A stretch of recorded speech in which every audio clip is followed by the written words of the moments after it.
या आपके घर के इलेक्ट्रॉनिक्स बार बार ख़राब हो जाते हैं, या फिर आप चाहते हैं कि आपके कॉस्टली इलेक्ट्रॉनिक्स को प्रोटेक्ट करके उनकी लाइफ को बढ़ाया जाए यूज़ करके ऑनलाइन यूपीएस को।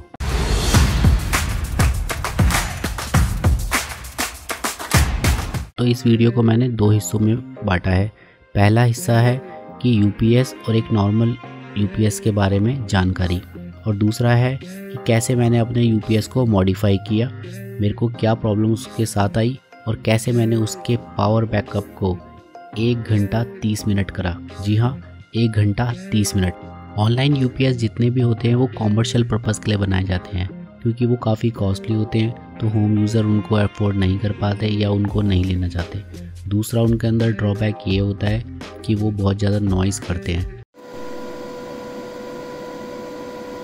तो एक होम यूज़र उनको अपने बेडरूम में या ड्राइंग रूम में नहीं रखना चाहता है। एक नॉर्मल यूपीएस की कीमत 1500 से स्टार्ट होकर 10,000 तक ख़त्म हो जाती है, लेकिन वहीं एक ऑनलाइन यूपीएस की कीमत 12 से 15,000 से स्टार्ट होकर लाखों तक जाती है। कि क्यों एक नॉर्मल यूपीएस और क्यों एक ऑनलाइन यूपीएस में इतना प्राइस का डिफरेंस होता है, और ऐसी क्या खासियत है ऑनलाइन यूपीएस में जो इसको एक नॉर्मल यूपीएस से डिफरेंट बनाती है।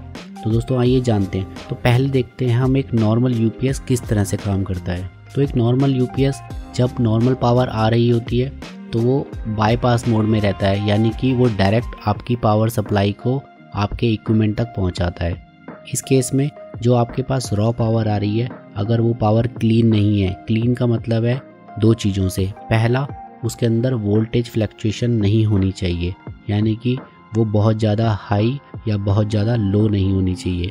और दूसरा है दोस्तों, जो बहुत ही मेन फैक्टर है, वो है हर्ट्ज़ का।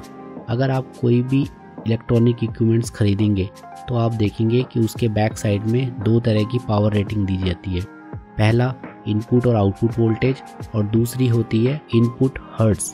हर्ट्ज़ को कोई भी ध्यान नहीं देता।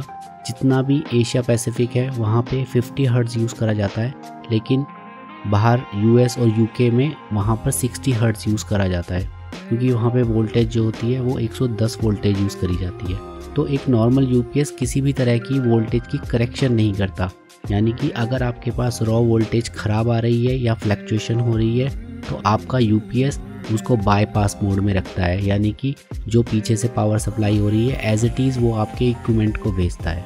इस केस में अगर आपकी रॉ पावर सप्लाई सही नहीं है तो आपके इक्विपमेंट फेल होने के काफ़ी चांसेस बढ़ जाते हैं, क्योंकि जो छोटे छोटे रजिस्टर ट्रांजिस्टर्स होते हैं वो बहुत ही मार्जिनल वैल्यूज़ पे काम करते हैं, और अगर उनको बहुत ही ज़्यादा फ्लक्चुएशन मिलती है पावर के अंदर तो वो बहुत जल्दी ख़राब हो जाते हैं।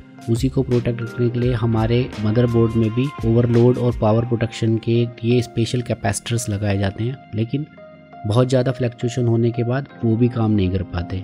दूसरा केस है, अगर एक नॉर्मल यूपीएस के अंदर कोई ख़राबी आ जाती है, उस केस में भी वो पावर को बाईपास कर देता है, जैसे कि एक नॉर्मल सिनेरियो में होता है। और तीसरा केस आता है जब आपकी पावर लॉस हो जाती है या अंडर वोल्टेज आ रही होती है या फिर ओवर वोल्टेज आ रही होती है। तो आप देखेंगे कि इन छोटे यूपीएस में अंडर वोल्टेज और ओवर वोल्टेज के नाम से एक फीचर दे दिया जाता है, जिसके तहत अगर आपकी मेन पावर से वोल्टेज कम या ज़्यादा आती है एक रेंज से, तो यूपीएस उस पावर को इग्नोर करके अपनी बैटरी से पावर देना शुरू कर देता है, और वो आपको कॉन्टिन्यूसली पावर देता रहेगा जब तक उसकी बैटरी के अंदर कैपेसिटी बाकी है।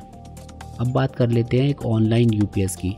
ऑनलाइन यूपीएस के अंदर दोस्तों सबसे स्पेशल चीज़ ये होती है कि अगर पावर आ रही है या पावर नहीं आ रही है, दोनों ही केस में वो आपको यूपीएस के थ्रू आउटपुट देता है, और उसके अंदर उसके 2 मेन काम होते हैं। पहला वोल्टेज करेक्शन, इसका मतलब अगर वोल्टेज कम आ रही है या वोल्टेज ज़्यादा आ रही है वो आपको एक्यूरेट वोल्टेज देगा, ताकि आपके कैपेसिटर्स पे, आपके छोटे छोटे कंपोनेंट्स पे, छोटे छोटे इलेक्ट्रॉनिक कंपोनेंट्स पे लोड ना पड़े। दूसरा, वो आपको एक्यूरेट हर्ट्ज़ देगा, जिसमें आपके हर्ट्ज़ जो हैं वेरी ना हो, यानी कि अगर आपके पीछे से हर्ट्ज़ जो हैं वो कम या ज़्यादा आ रहे हैं तो उनको वो एक्यूरेट करके भेजेगा। मैं आपको डिस्प्ले में दिखाऊंगा कि कैसे ऑनलाइन यूपीएस के स्टैट्स को देखा जा सकता है। दूसरा, आप ऑनलाइन यूपीएस को अपने कंप्यूटर के यूएसबी पोर्ट से कनेक्ट करके उसकी सारी रीडिंग्स को देख भी सकते हैं, यहाँ तक कि उसको कॉन्फ़िगर भी कर सकते हैं और उसके अंदर जितने भी लॉग्स हैं वो सब तक ले सकते हैं।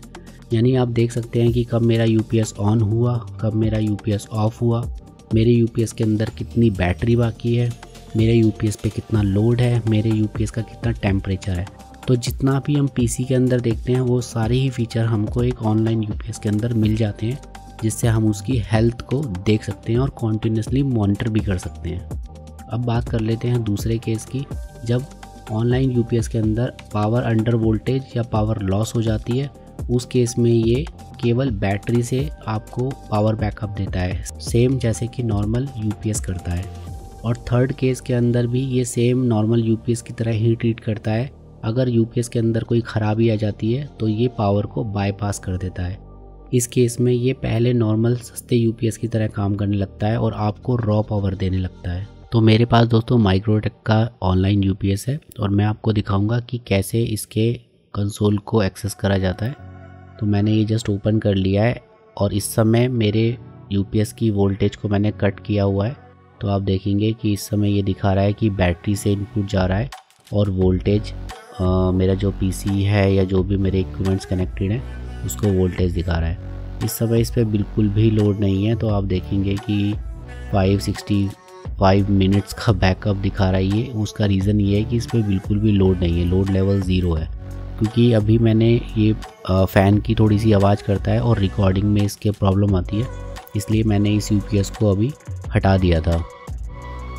आप यहाँ पे देख सकते हैं इसका टेम्परेचर 23.5 सेंटीग्रेड है और यहाँ पे आप यूपीएस की इन्फॉर्मेशन देख सकते हैं। बैटरी की कैपेसिटी 67 है, लोड एकदम 0 दिखा रहा है इस समय। जो भी आप डिटेल देखना चाहते हैं वो एक यूपीएस के लिए यहाँ पे सारी की सारी डिटेल्स जो हैं अवेलेबल रहती हैं। यहाँ पे आउटपुट वोल्टेज दिखा रहा है कि 230 जो मैंने सेट किया हुआ है और 50 हर्ट्ज़ आपको कॉन्स्टेंट ये पावर सप्लाई देगा। वहीं अगर आप इसके डिस्प्ले पे भी देखोगे तो डिस्प्ले पे भी आपको दिखाता है। यहाँ पे आपको इनपुट वोल्टेज, इनपुट फ्रीक्वेंसी दिखाता है, जो अभी है नहीं। तो यहाँ पे अगर आपको ये मैं लगा देता तो इसको ये दिखा रहा होता। यहाँ पे आपको आउटपुट वोल्टेज और आउटपुट फ्रीक्वेंसी दिखाएगा, करंट दिखाएगा, करंट कितना है, लोड दिखाएगा, बैटरी वोल्टेज दिखाएगा।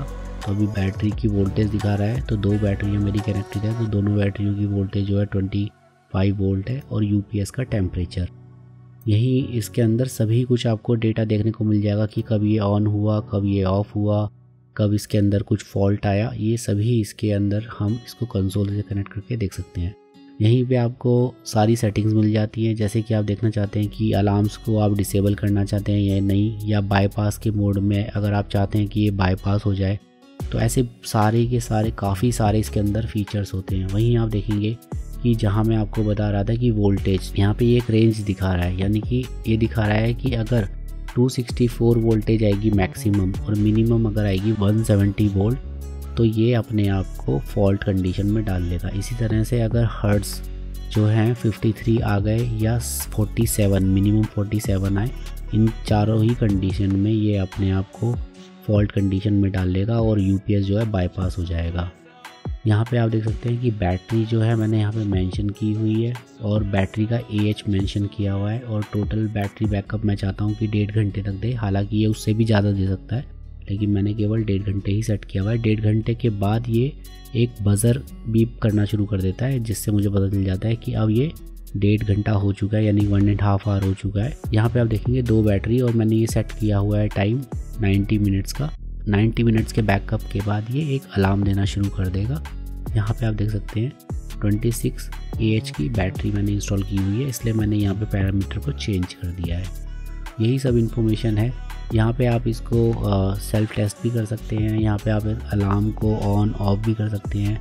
यूपीएस के अंदर जितनी भी चीज़ें हैं वहाँ ये आप सारी की सारी यहाँ से सेट कर सकते हैं। और यही था इस यूपीएस के बारे में। अगर मैं इसको कनेक्ट करता हूँ, एक्चुअली मेरे पास अभी कोई वॉल चार्जर अवेलेबल नहीं है, फिर भी मैं 1 मिनट मैं इसको कनेक्ट करता हूँ।